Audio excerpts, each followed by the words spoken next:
Assalamu alaikum warahmatullahi wabarakatuh, everybody. I'm comedian Preacher Moss. I hope you're having a blessed Ramadan. Listen, I just want to take a couple of minutes of your time to talk about Olive Branch Muslim Family Services. You know, Olive Branch Muslim Family Services represents a lot in the city of Houston. You have a lot of relief organizations throughout the country, throughout the state, but I have to say Olive Branch Muslim Family Services is one for the home team of the city of Houston. Listen, let me tell you about myself. I've always lived this idea that I'm always going to have more blessings than I'm going to have problems. And in that space, I've been able to understand that the blessings sometimes mean I can be a blessing in somebody else's life, much the same with Olive Branch Muslim Family Services. Years ago, maybe 2 years ago, we had a video and it asked the question, the profound question, imagine if it wasn't an olive branch. Not so much the organization, but the absence of compassion and mercy. Imagine if there wasn't an olive branch. Not so much a question, but a reminder of prophetic tradition that all of our prophets who have come came to advocate for the poor and uplift the suffering. Imagine if there wasn't an olive branch. Thinking about that. OBMFS. I changed the letters from Olive Branch Muslim Family Services and dug a little deeper, thinking about that prophetic tradition. So Olive Branch Muslim Family Services is really Olive Branch's mission is family success. We need your help. While you're writing out that check, brothers and sisters, think about that. What's a world without compassion? What's good music without good instruments? What's a president that's distrustful and not honest? Okay, let me get back focused. In any event, imagine if there wasn't an olive branch. Let me remind you. We just need help. Imagine if there wasn't an olive branch. Muslim Family Services at your command. The people who help people have to say, we need your donations, don't delay. We all have struggles from time to time, but leaders dedicated is what you find. Before another person sheds a tear, support Olive Branch, you don't have to fear. Olive Branch Muslim Family Services. Action you can see, compassion you can feel. Sing it with me. Ooh. Ooh. Assalamu alaikum warahmatullahi wabarakatuh, everybody. I'm comedian Preacher Moss, host of the SOS, the ShOUT Show. Hope that you're off to a great week. This is Monday. Monday is known as not fun days, but I hope you had a fun day on your Monday. That's number one. Number two, thank you for joining us. You know, we had a really, really packed weekend. We want to welcome back Sister Zatana, our executive producer, who spent a little time doing her iftar. Sister, we gave you a massive shout out. We appreciate it. Also, want to give a shout out to one of our fans, one of our big supporters from the show. That's Miss Eleanor Davis, who is feeling better. Alhamdulillah, had the flu.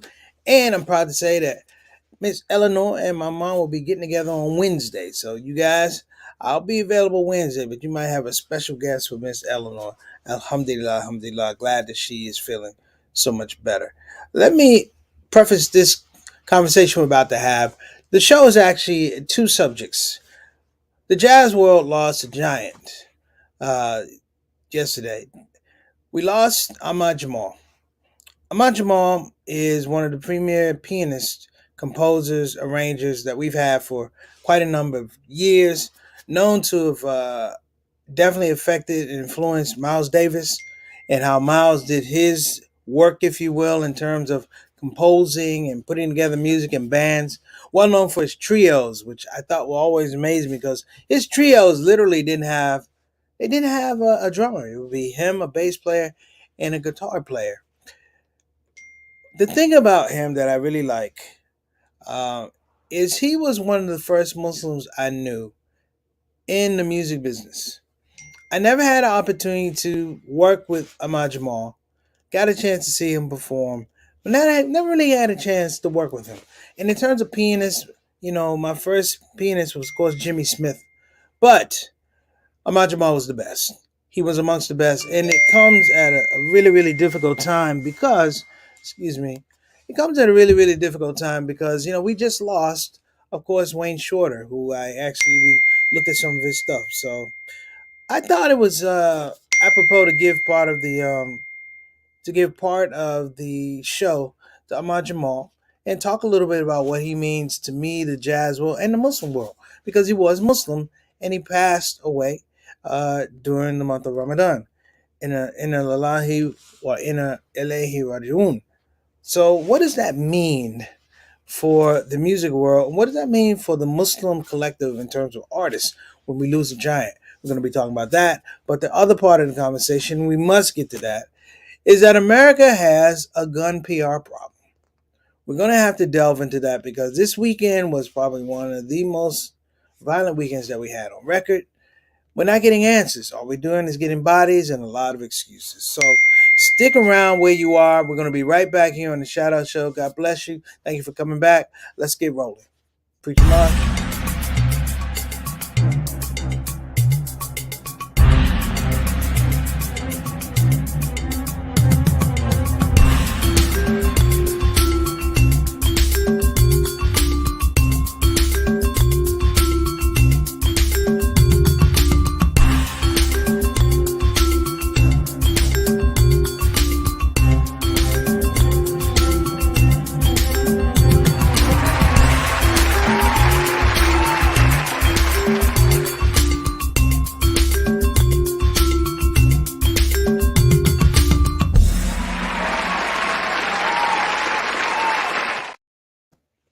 Now, before we get started, we want to make sure that we welcome everybody, the Shout Out Show family. Bring them on in. Sister Tana, let's go ahead and bring them on in. Shout Out Show family. Stars in the building. First off, we got Sister Reed. Assalamu alaikum wa rahmatullahi wa barakatuh. Sister Reed, hope that you're doing well. I'm doing well only because I'm taking a lot of Claritin. Alhamdulillah, alhamdulillah, alhamdulillah for Claritin. But I am feeling well, and it does allow me to do things I had to do because I didn't want to miss any more days fasting. So glad to be on that piece, but also using some common sense. When you don't feel it, you don't feel it. So peace and blessings to you, Brother Derek, and of course your young lion, Juwan. Next up, all right, want to give a shout out to Johnny L. Thomas. That's his government name, brothers and sisters. Better known as JT, my little brother. How you doing, Ak? Wa alaikum assalam wa rahmatullahi wa barakatuh. Thank you so much for being on the show. Great conversation yesterday. Mom was trying to call you. We did give you a call, so maybe if you get a chance, give her a call later today. But just glad to see, man, that you're moving, progressing. The family's blessed. Give all my nephews loves, hugs, slugs, everything else. Give my sister Yolanda a hug too. And shout out and love to all the Thomas women. That's my main man, brother JT. Assalamu alaikum. Next up, Altaf Rashid, better known as Mr. 6 o'clock, straight up, straight down, the Canadian envoy to the Shadow Show. We've only had an ambassador and an envoy, and you've been both, my dear brother. We gave it to Adam Khan, but I took it back. No, I'm just in case he comes on. Don't tell him I told that. I said that. Listen, man, great to see you on the show. Let us know what you have for your iftar, bro. Everybody else kind of let us know. No, wait a minute. We didn't get everybody's iftar. I think Bilal and Sister Son, you're gonna do this a little bit later, but that's okay. If you come into what you want to do, let us know. JT, I will send you your iftar. Let me know if I should do a Cash App or PayPal. Okay. Next up, who we got? My man, Yusuf Jalil. Yusuf, my dear brother. Wa alaikum assalam wa rahmatullahi wa barakatuh. You said Swaziland was your joint. You know what my joint was? Pittsburgh off the Pittsburgh album. I mean, of course, there's Ahmad's Blues. We're talking a little bit. I'm going to get to that. But Pittsburgh was my joint. I was like, this is a master. I love that joint. All right, next up, my big brother Bilal Salahuddin. And by no default, his queen, Sister Sonia Dalton Salahuddin. Welcome to the show, big brother. Hope you're doing well. Peace and blessings to you, the family, and all those lovely grandkids. Thank you so much for joining us. All right. And how could we forget Sister Satana? I almost did because I gave you love at the top of the show. Shout out to Sister Satana wa alaikum assalam rahmatullahi wa barakatuh, our illustrious executive producer making everything happen. You see, your brother got free hands, so, she's making it happen. Otherwise, I'll be all down here trying to look. Yeah, all right, alhamdulillah. Thank you so much for being here, Sister Satana. We appreciate you. When you're not here, I just want you to know, we talk about you badly. No, no, we appreciate you. You know I'm messing with you. Stop. Don't make that face. We messing with you. We appreciate you. Next up, Brother Eric Carter. What's going on? He started out Eric. We turned into and now he is the Big E. What's going on, Big E? We appreciate you, man. Wa alaikum assalam wa rahmatullahi wa barakatuh. Thank you so much for joining us on the platform today. Ahmad Jamal in America has a gun PR problem. let me get to the happy part and the sad part of the show. Ahmad Jamal, as an artist, was an incredible artist. He lived to be 92 years old. He lived a great life. He toured probably 75 of those years constantly. He was always in demand. It's people like Ahmad Jamal in that space, in the young, growing years of Islam here in the United States, of Islam in the African American community, that it was not just the religious piece that he was taking, but they made religion, the black religion, not black religion, but they made Islam part of the black church, which was, in my regards, the thing that was spiritually missing, whereby we got to develop and evolve our own understanding of metaphysical.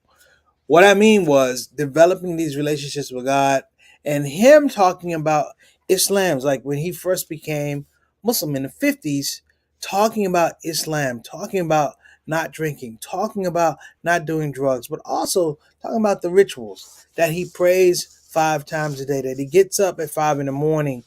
And it wasn't idle talk there. It wasn't a brag. There were people asking at that point in time in the 50s, why did you make the change? Why did you make the switch? And I identify with him as an artist because, as an artist in the business that we're in, the business lends to you not really being disciplined. It lends to you having a talent, but not being disciplined, and that talent can be manipulated. He hosted tons of trios. He worked with tons of artists. He was well beloved, just like Wayne Shorter. But the thing I loved about Ahmad Jamal is that the music he put out, and this is really important as an artist, the music he put out, it was him doing variations on standards, but maybe around the early late 70s, maybe mid 70s, he started coming out with all these interpretations of his own music. And I mentioned the album Pittsburgh. If you get a chance, check it out. It is incredible. I've never heard somebody with such a light touch on the keys. I love Jimmy Smith, but Jimmy Smith can be very hard and subtle on the keys, but it was a feathery touch and just the way his fingers would move. I would show you guys some video of Ahmad Jamal, but we'll probably get flagged the way YouTube works. So I didn't want to risk that. Okay. Let's get to the second part of the show. Rest in peace, Ahmad Jamal, who, like I said, is a landmark. And this is really important because we're not turning out those kind of landmarks anymore. The Wayne Shorters and Ahmad Jamals and Miles and Coltrane. That generation is slowly leaving us, and there is a void, a palpable void. Shout out to some of the younger folks who are coming out, particularly the women. The women singers like Samara Joy, amazing. Gregory Porter, amazing. So there is hope, but we're talking about singers. We need musicians. Okay. So let's leave that one. So I opened my phone up this weekend, and I have a news feed like a lot of people. I have all the news that I want: New York Times, Post, CNN. I have all the news feeds on my phone, and I clicked it on, and I saw something that's really disparaging to me: that there was a shooting down in Alabama. I think it's Dalton, Alabama. Down in Alabama, and it was at a Sweet 16 party. And a number of people, young people, were shot and 29 injured. I think 4 to 6 people were killed and 29 people injured. And you look at the nature, the veracity of this violence that we're talking about. And I'm like, why is this happening at a Sweet 16 party? Look at the connotations of a Sweet 16 party, meaning that people that attended the party are going to be mostly youth, either a little bit younger than 16, a little bit older than 16. But you get what I'm coming from. I'm like, are our children safe? Are our children safe? But in the meantime, across town, you had a huge NRA convention where all GOP hopefuls and right wingers were having auditions for who may be the front runner in the primary coming up for 2024. And the thing that they marketed, if you will, is the old adage like, you can pry my gun from my dead cold hands. That type of mentality, knowing that across town, actually, an absolute tragedy happened. But here's the thing: it just wasn't, Alabama or Louisville. I mean, this is a string. This is number 160 mass shootings, brothers. This is 160 mass shootings, and these are young. One of the people who was killed was murdered in this mass thing, this mass killing, if you will. He was a young man, football scholarship to go to Jackson State University. What did he do? Like, what did he do wrong? This is not a case of a young man who was off the beaten path and he was troublesome and he had a criminal record and he was a felon. This is not that. This is a guy who's going to play football at Jackson State and pursue his degree. Another young lady who was killed, she's accepted the University of Alabama. What did she do wrong? And then in another case, in Kansas City, a young black boy goes to pick up his siblings, goes to the wrong address. White man comes out, shoots him in the face, and says, "Don't come around here anymore." Steps out of his house, shoots him again to make sure he's dead. By the mercy of Allah subhanahu wa ta'ala, the young man survived. But when you watch what happens when the reporters came, the people rallied around the man. They are protecting the man. This man was taken for 24 hours. He was held 24 hours and released, brothers and sisters. Meanwhile, a young man who did nothing but make a mistake, he went to a wrong address. What happens if you knock on the door, you say, "Hey, so and so," he says, "No, I'm sorry, you have the wrong address." You move on. You don't shoot somebody in the face. You don't shoot somebody in the face and then shoot them again when they fall on the ground. And plus the whole advocacy, the ill-mannered, ill-conceived advocacy of the community to not even call 911 for the young man is criminal. Now you say, "Preach, what does it mean that we have a gun PR problem?" Here's the thing that everybody should know. That despite everything I told you, all of these mass shootings, everything we've been talking about with mass shooters and the profile of people who are mentally ill, and it's not really the mentally ill that are doing this, but these are people who are maladjusted for society. They can't handle the stresses of society, that they can't be alone, they're alienated, they feel somehow America or the world owes them something. They're either infamous or they want to be famous, and this is the way that they gain notoriety. Brothers and sisters, this is not blacks and Mexicans and the poor. A majority of African American and minorities don't have pistols. We now have a cause to get pistols because the majority has pistols. And the PR problem is we're always going to be looked upon as having to have firearms in some way to equate us to the greatness of American exceptionalism over and over and over again. That we can't catch up. So the way that we cheat is that we rob and we steal. And the only way you can do that is at the end of a gun. How many people will graduate this May, young people will graduate this May without the assistance of a gun or a rifle or a semi-automatic rifle? These things are the fantasy and the fallacy of the gun lobby. And America has a gun problem because going back to slavery, the Reconstruction is built upon the fact that white people are afraid of the folks that they oppressed and put in slavery somehow getting their hands on a gun. And we're reliving the same thing right here, right now in 2023. I challenge everybody to look at what I'm saying, to go back in history and understand that the PR problem is this society that's growing more and more, less white. That dominant minority, if you will, has now fixated on the fact that the only way that they can control the people that they've been oppressing for years is that we now need to have strict gun control, which is we don't want them to have guns, and at the same time, we need to be validated to have our guns. We'll be right back after these messages here on the Shout Out Show. Convenient Urgent Care, home of the smart patient. About a year ago, I was on the road traveling and I developed a pretty serious cyst that not only got infected, but it ruptured. When you're in those situations and you want to know where you can go for secure help, I reached out to Convenient Urgent Care on the road and they told me what my problem was. And through their methodology of doing good, precise diagnostics and also telehealth, they were able to give me my medications.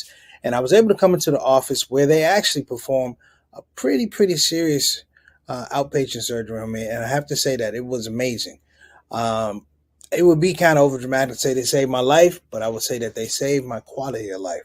So listen, if you're thinking about anything about care, urgent care, please check out Convenient Urgent Care, home of the smart patient, or in my case, home of the stubborn patient. 3 locations, check them out. Thank you, Convenient Urgent Care. I'm Preacher Moss. Okay, so to get back to what I was talking about, this is not a rant, brothers and sisters. This is not a rant. And whether you want to admit it or not, or acknowledge it or not, the climate has begun to change. And what I mean by begun to change is that we're having more and more gun violence, but people are becoming more and more numb. Going into 2024, I guarantee that one of the major issues will not be gun control on the Republican side.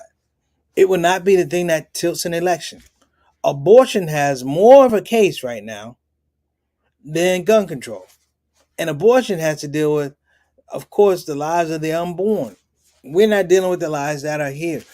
And I think I have to say this, and let me get it correct. I don't want to be misconstrued. That the culture has bought into this fact that guns somehow represent a quality of life.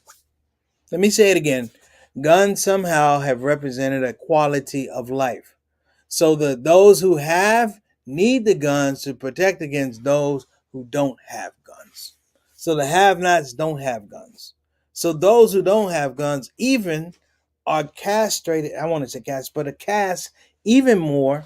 No, castrated from society because they don't have a gun.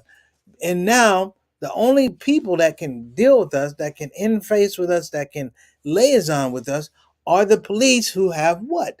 Guns. I watched a video of a young man, Jalen Walker. I'm trying to remember where he was from. He was Akron, Ohio. Akron, Ohio. They show the surveillance tape, the body cam. You see them chasing him. They said that he jumped. He got pulled over for traffic violation, equipment faulty. Now, you know how that sounds. Equipment was faulty and traffic violation. They said that he took off. He fired a shot at them, and he took off in a ski mask. And I'm like, why would you just be wearing a ski mask in your cup? So I don't know what that means. But he took off, and this is the thing I want you to realize. If you want to watch the video, you can watch it yourself. I don't want to. But all I heard was this man being shot repeatedly over and over. They say he was shot 40 times, 26 of which actually hit his body. Other ones nicked him. Shot 26 times. How many police do you need to stand there? And here's the deal. When they searched his car, they found that when he was killed, he was unarmed, but they found a gun in his car. Well, who was there to check for the gun in his car? I don't even know if it's his gun. You know why I'm having these thoughts, brothers and sisters? Because I'm not old enough to remember that down south and around the United States, even here in Washington, D.C., that they used to bring white cops up here to police black folk. And they had the full accommodation of the law to do whatever the hell they wanted to. And very little has changed. Just a footnote. Those officers who were not named were brought in front of the grand jury, and the grand jury exonerated them, said it was a justified shooting. Now, this is not to get anybody upset. This is a thinking man's game. The PR problem is we are looking in some regards at the wrong thing. That the political aspect of gun control, the more and more we talk about it, it does two things. One, it creates a debate where nobody really knows the hell they're talking about. Nobody's looking for a solution or front door. That's number one. But number two, people are consistently fundraising off this thing. The NRA convention is laughing about the fact that people who are not thinking like them are up in arms about guns, and it only fuels the need for guns. In the state of Texas, Governor Abbott openly advocated to parole a man that shot a Black Lives Matter protester. This man was found guilty by a jury. He wants him actively paroled. He's gone to the parole board and said, and you look at the facts, I'm like, why are you even doing this? He said the man pointed a gun at him. Well, guess what? Texas is an open carry state. Anybody can have a gun. But he threatened me with the gun. This guy was a police officer, but it's shown that he was premeditated. He was looking to kill somebody. He drove his car in the middle of a protest. And he gave him provocation to shoot. This is what I'm talking about. That we cannot, and you know, we need to stop talking about gun control in some regards. And I'm going to say we need to lean on some of the advocacy that we heard from a young Malcolm and Elijah Muhammad, Honorable Elijah Muhammad. Even the man more than Muhammad said something like this, that you have to look at the root of a problem and understand that when people have problems that they can't solve, what they're doing is giving you the shell of the problem, but they're going out the back door. Let me, it's like a Trojan horse. I put a horse in front of you, you're looking at the horse, but I'm leaving the horse. I'm going out here and I'm doing other things. That gun control has now become a wellspring for other things not happening. So gun control becomes an issue whereby now we don't want to fund those criminals over in this black school or the Latino school. We don't want you in our country. Crime is so bad, that's why we need our guns. Think about everything that's happened down on the border for the last 8 years. Everything that's happened down on the border for the last 8 years. And look at how policy has changed. You don't hear talk about the Dreamers anymore because the Dreamers are political football. Nobody wants to deal with that. We talk about just clearly just aspects of the emancipation of the human spirit, and it can't be because it's bumping up against all these other people who don't know spiritual freedom. They don't know spiritual acuity. They're not in tune with the rest of creation. You don't matter in hell, neither do I. I'm just the thing that stresses them out. I'm the reason, you're the reason that they have to have a gun in the first place. The PR problem is now the world looks at us. The world looks at us as this very, very dysfunctional plate of people, if you will. Much the same as they did in the civil rights when the world looked at these people in an inhumane acts towards black folk who wanted nothing more than what was owed to them. And the thing about the gun policy now is the gun policy is beginning to morph into the fact that you have people who are talking about who's owed what and who's entitled to what. The PR problem with guns is it's an entitlement problem. People feel like they're entitled to having a gun, and with that, they're entitled to shoot you. Every cop that has a gun feels like they are entitled to use it. There's no difference between the cops and the person that shot that young man that played in the band in Kansas City, shot him in the face, and shot him again. Clearly, there's a lot to talk about here, but I just want to make sure and make it plain that we're not sleeping behind the wheel on this thing. These things are important issues, but we can't look the other way. I'm Preacher Moss. This is a shout-out show. You have a blessed Monday. Inshallah, I'll see you tomorrow. Assalamu alaikum wa rahmatullahi wa barakatuh.